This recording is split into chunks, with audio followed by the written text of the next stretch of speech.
নমস্কার, প্রথমেই দেখে নেব আজকের সংবাদ শিরোনাম। রাজ্য সরকারকে ট্রাম বাঁচাতে উদ্যোগ নিতে হবে, একগুচ্ছ নির্দেশ জারি করল হাইকোর্ট। 5 মিনিটে খতম করে দেব, রেগে কাঁই অখিলগিরি, কাকে বেলাগাম হুঁশিয়ারি প্রাক্তন মন্ত্রীর।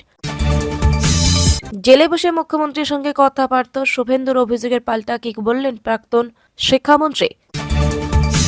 স্যালাইনের পাশাপাশি কাঠগড়ায় অক্সিটোসিনও, সুস্থ মায়ের মৃত্যু ঘটাচ্ছে ব্যাপক হারে। ফের শুট আউট, গুলিতে মৃত তৃণমূল নেতা, এলাকা দখলের লড়াই ঘিরে চরম উত্তাপ মালদহে। মেদিনীপুর মেডিকেল কলেজ নিয়ে চাঞ্চল্যকর তথ্য, চিকিৎসকদের নামে উঠল বড় অভিযোগ। বিস্তারিত খবরে যাওয়ার আগে ভিডিওটিতে লাইক দিয়ে চ্যানেলটি সাবস্ক্রাইব করুন। শহরে প্রতি চিরতরে বন্ধ হবে ট্রাম, এই খবর সামনে আসার পর থেকেই মন ভার ট্রাম প্রেমীদের।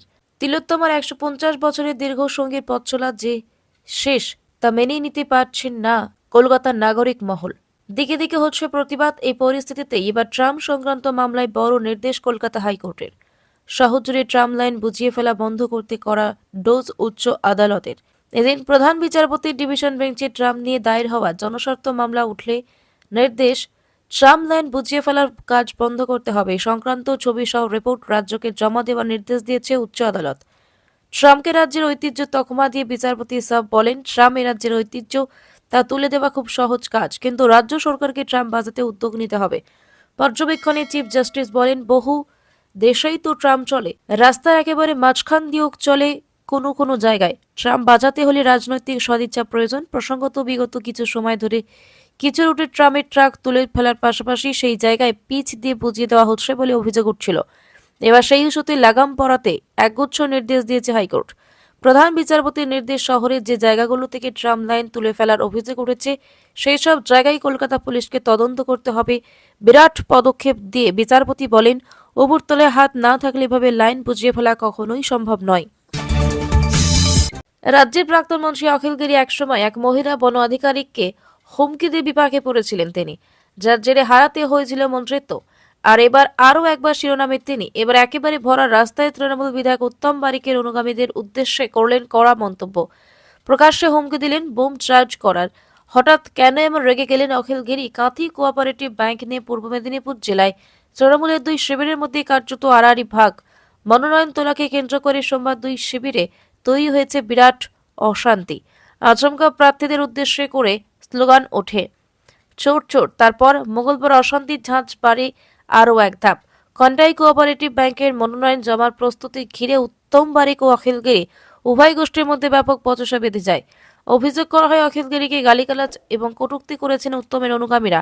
তখনই প্রচণ্ড রেগে গিয়ে মেজাজ হারান অখিল। পাল্টা অখিলগিরিকে বলতে শোনা যায়, বোম চার্জ করব, 5 মিনিটে বুঝিয়ে দেব, 5 মিনিটে খতম করে দেব, বুঝবে মজা। ঘটনার প্রতিক্রিয়া দিতে গিয়ে বিজেপি মুখপাত্র জগন্নাথ চট্টোপাধ্যায় জানিয়েছেন, এটা নতুন কিছু নয়। তৃণমূল মানেই বোম, বন্দুক, ভোট, লুট, এসব হতেই থাকবে। এই কারণে হিন্দু বাঙালি ঠিক করেছে 2024 সালে বিজেপি আসবে।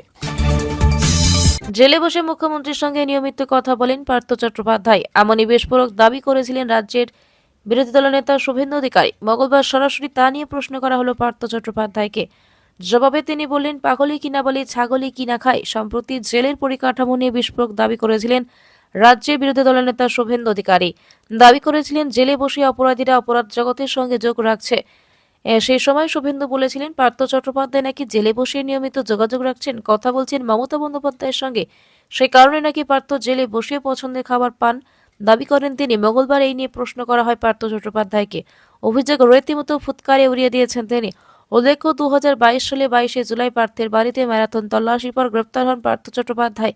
শিক্ষামন্ত্রী থাকাকালীন শিক্ষক নিয়োগ দুর্নীতিতে তিনি জড়িয়ে পড়েন বলেই অভিযোগ ওঠে। গ্রেপ্তার হওয়ার 13 মাস পর কলকাতা হাইকোর্টে জামিনের আবেদন করেন পার্থ, কিন্তু লাভ হয়নি। পরবর্তীতে গত অক্টোবরে জামিনের জন্য শীর্ষ আদালতের দ্বারস্থ হন তিনি। ইডির মামলায় ইতিমধ্যেই শর্ত সাপেক্ষে জামিন পেয়েছেন পার্থ, কিন্তু শর্ত পূরণ না হওয়ায় জামিনের নির্দেশ বলবৎ হয়নি। শুধু স্মাইলাইন নয়, এবার অক্সিটোসিনও কাজ করায়। প্রসূতি মৃত্যুর ঘটনায় সম্প্রতি সামনে এসেছে মেদিনীপুর মেডিকেল কলেজের দৃশ্য। রাজ্যের আরও বেশ কিছু মেডিকেল কলেজে নাকি একই অবস্থা বলে দাবি চিকিৎসকদের একাংশের। এবার স্যালাইনের পাশাপাশি প্রশ্ন উঠল অক্সিটোসিন নিয়ে। সরকারি হাসপাতালে চিকিৎসকদের একাংশের দাবি, নিম্নমানের অক্সিটোসিন ব্যবহারের কারণে সুস্থ মায়ের মৃত্যু হচ্ছে। সুস্থ সন্তানের জন্ম দিচ্ছেন সুস্থ মা, কিন্তু এরপরেই একাধিক অঙ্গ বিকল, যার জেরে কিছুদিনের মধ্যে মৃত্যু। দৃশ্যটি শুধু যে মেদিনীপুর মেডিকেল কলেজে তা নয়, অন্যান্য মেডিকেল কলেজেও একই দৃশ্য দেখা যাচ্ছে। আনন্দবাজারে প্রকাশিত পরিসংখ্যান বলছে 18 বছর বয়সের কম বয়সী প্রসূতিদের মধ্যে মৃত্যুর হার 18%। অন্যদিকে প্রাপ্তবয়স্ক প্রসূতিদের মধ্যে মৃত্যুর হার 12%। প্রসবের সময় তীব্র রক্তক্ষরণ হয়, সেই রক্তক্ষরণে বন্ধ হয়ে যায় অক্সিটোসিন। অতিরিক্ত রক্তক্ষরণের জেনে অনেক প্রসূতির মৃত্যু পর্যন্ত হয়, সে মৃত্যু রোধ করতেই দেওয়া হয় থাকে অক্সিটোসিন, কিন্তু অধিকাংশ মেডিকেল কলেজে সাপ্লাই করা অক্সিটোসিনের গুণমান যথেষ্ট খারাপ, এতটাই যে কিছু হাসপাতালে রোগীর আত্মীয়দের বাইরে থেকে অক্সিটোসিন কিনে আনতে বলা হয়। মালদহে ফের শুট আউট, তৃণমূলের দুই গোষ্ঠীর সংঘর্ষে গুলিবিদ্ধ হয়ে মৃত এক, জখম তৃণমূল অঞ্চল সভাপতি বকুল শেখ।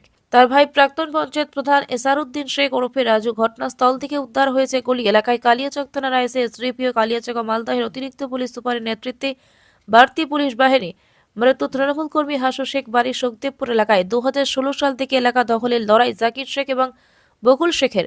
দুই ডনের এলাকা দখলের লড়াই, এর আগেও একাধিকবার বোমা গুলি সংঘর্ষের ঘটনা হয়েছে।